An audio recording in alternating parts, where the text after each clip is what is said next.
দেশের ৬টি জেলা ও একটি বিভাগের ওপর দিয়ে তাপপ্রবাহ বয়ে যাচ্ছে বলে জানিয়েছে বাংলাদেশ আবহাওয়া অধিদপ্তর।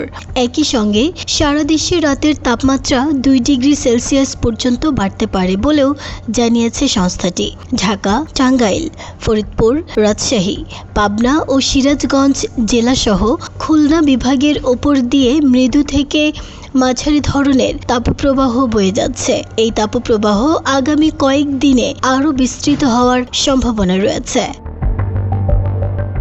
আবহাওয়ার দেয়া আরেক পূর্বাভাস বলছে, এর মধ্যেই চট্টগ্রাম ও সিলেট বিভাগের দু-এক জায়গায় অস্থায়ীভাবে দমকা হাওয়া সহ বৃষ্টি বা বজ্রসহ বৃষ্টি হতে পারে।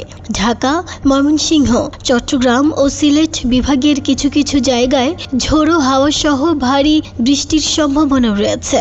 দেশের অন্যান্য স্থানে আকাশ আংশিক মেঘলা সহ আবহাওয়া প্রধানত শুষ্ক থাকতে পারে। আবহাওয়া অফিস জানিয়েছে, সারা দেশে দিনের তাপমাত্রা সামান্য বাড়তে পারে এবং রাতের তাপমাত্রা ১ থেকে ২ ডিগ্রি সেলসিয়াস বৃদ্ধি পাওয়ার সম্ভাবনা রয়েছে। তবে ১৪ এপ্রিল থেকে দিনের তাপমাত্রা সামান্য কমতে পারে। নাহিদা, স্মৃতি, দেশ রূপান্তর।